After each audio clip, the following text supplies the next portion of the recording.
People, I'm Shaggy the Opinionated Hippie, and this is my review and ranking kind of ish of Anderson, Bruford, Wakeman, and Howe, the album. I recently did Yes's studio albums and ranked them from my favorite, broke it up into two lists just because there were 22 albums. I combined the Keys to Ascension as one, the studio tracks. And then after I posted those videos, I went online and did my thing where I looked at what other people had ranked those Yes albums, websites like Pitchfork and Consequence. I don't think Pitchfork did it. Stereo Gum, just random people, watch a couple videos. And a lot of people included this album, Anderson, Bruford, Wakeman, and Howe, which obviously is not technically a Yes album because the name on the band is not Yes, but it's as much a Yes album as, say, 90125, what is it, 80% what we would call classic Yes members, just like in 90125.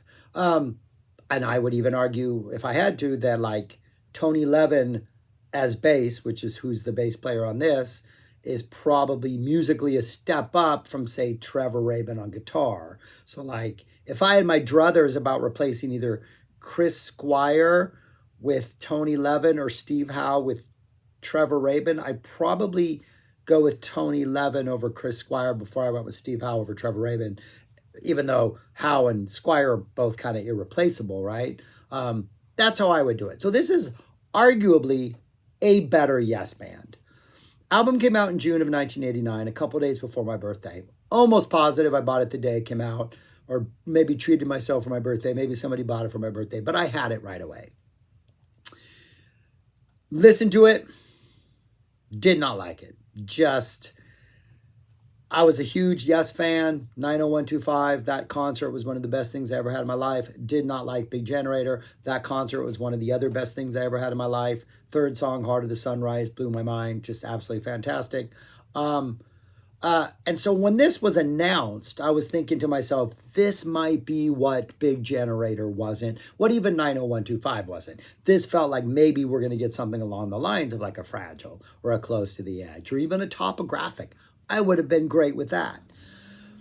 That's not what I heard.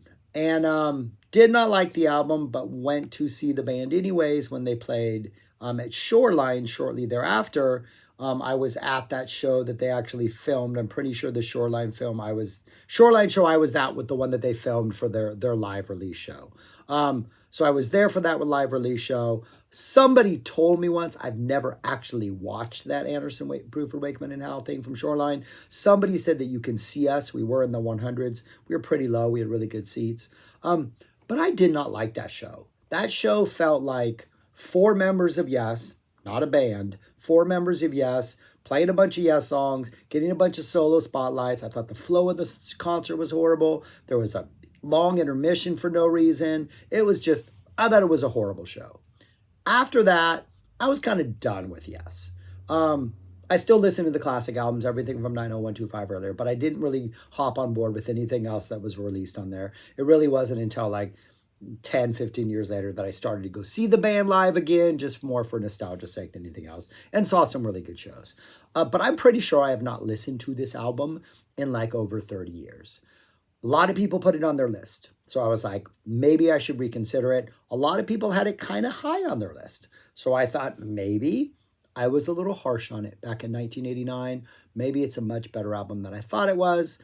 I don't remember ever revisiting it at any point in the last 30 years. Maybe I did and I was like, okay, I was right the first time.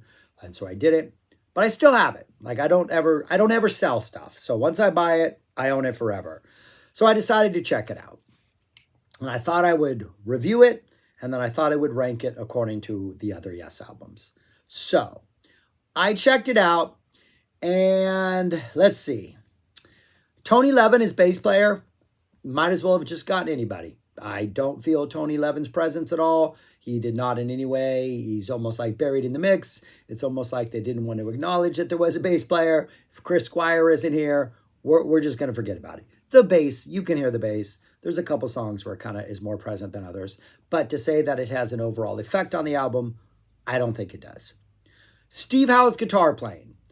Other than the penultimate song, Order of the Universe, in which I feel like Steve is trying to bring a little like prog psych energy that he brings to a lot of their songs, that kind of slightly evil, slightly intense vibe. A lot of Steve Howe's playing on this album reminds me of kind of the style of playing he did with Asia, but not debut album Asia. I guess, was he on the second album of Asia? I don't even know. But it just kind of reminds me of Asia. It doesn't sound really proggy as much as it's more like a straight radio rock vibe. And like, I was so disappointed with Steve Howe's guitar playing and listening to this that I actually went back and listened to the first album that Asia put out for the first time, also probably in decades. And I enjoyed that so much more than this. And by the end of the first song, Heat of the Moment, Steve Howe's closing guitar solo on that, which is pretty restrained as far as Steve Howe things go, that was better than anything on this album to these ears. So I was like, oh, well, good. Steve Howe, I got some good Steve Howe. But this, for some reason, every time Steve Howe soloed on this, I just thought of Asia and him doing kind of the same thing, but better, because I just thought the songs were better and the overall vibe was better. Who else do we got? John Anderson, I think, wins this album. I don't have any complaints. He's John Anderson. I read in a review somewhere that this might have been like a John Anderson solo album, and he was kind of in lead and everybody was just there kind of helping him. It does kind of feel like that at times. Some of these songs are very word heavy. There's a lot of lyrics. It does seem like maybe Anderson is the one like leading the charge a lot of the time, but I don't know. Bill Bruford's drums. Bill Bruford has never sounded worse in his life. The opening song, Themes, has about, I don't think it's even a minute long. Maybe it's close to a minute of these sort of keyboard themes. I think it's mostly dominated by Wakeman. It's kind of cool. I kind of like it. It's kind of interesting. Then Bruford's drums come in and it's just like, the production is horrible. It sounds 80s. His drums sound horrible. The entire production sounds like four guys going into a studio, playing their parts separately. Doesn't even sound like they were there on the same day. Like, that's how disjointed I think the music on this sounds. You even sound like Howe's there on a Tuesday and Bruford's there on a Wednesday. And like, there's a complete lack of sort of like, it just does not feel like a band at any point. And Bruford's drums, I think, just sound atrocious. And there are a couple good moments throughout this album. The opening themes, kind of good until Bruford's drums come in. What is another one? The Meeting might be the best song on here because I think it's pretty much just Wakeman on the piano. Some pretty good playing. It's kind of a piano ballad. It's pretty restrained. I think that might be the highlight because Wakeman just gets to shine on the piano. What else? There's another one where the drums come in. Oh yeah, the last song, Order of the Universe, or the penultimate song. Really kind of cool, sort of proggy energy. And then the drums come in and I'm just like, I don't like this. And it's like short proggy energy. It's like 10 seconds or something.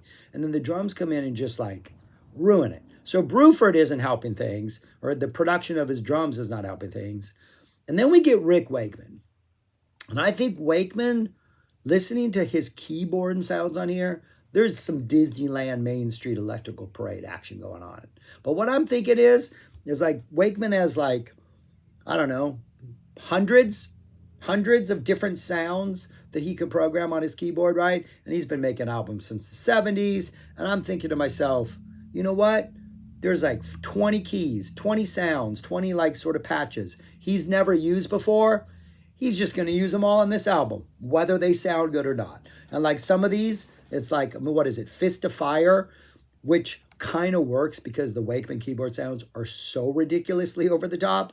They're like, I imagine the rest of the band was like, you sure that's the sound you want to use on this? And Wakeman's like, I've never used it before, so I'm using it now. And they're like, all right, if that's the decision-making process on this album, we support you. I just think this is, to me, and I know this is my opinion, I know there are people who disagree with me. I've seen lists of people who disagree with me. I've seen comments on the last videos of people who disagree with me.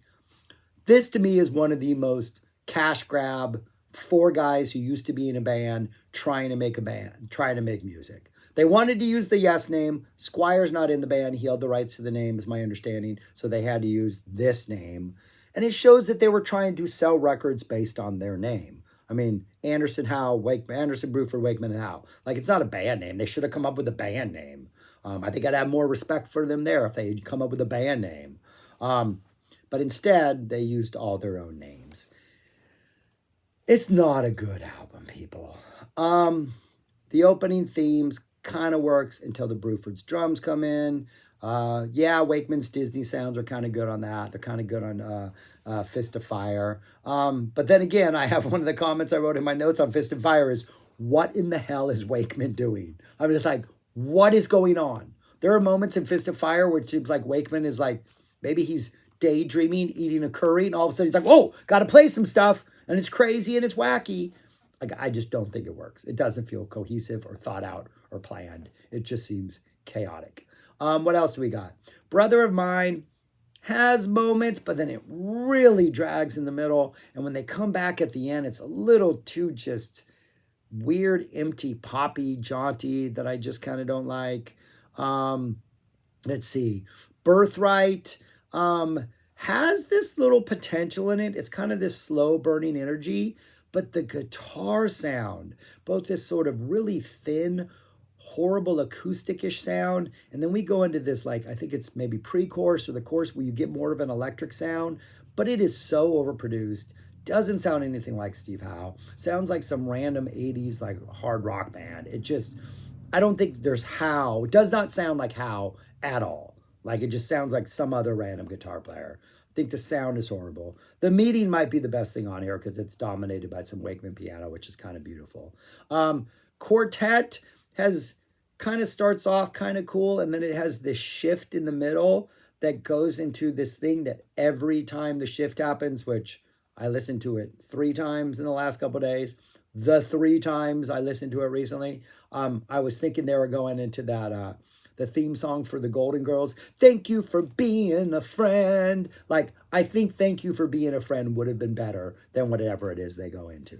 I just don't like it. And then there's all these really patronizing sort of yes references. Like, I just think the lyrics are just like, I think they're lazy. They're just kind of lazy.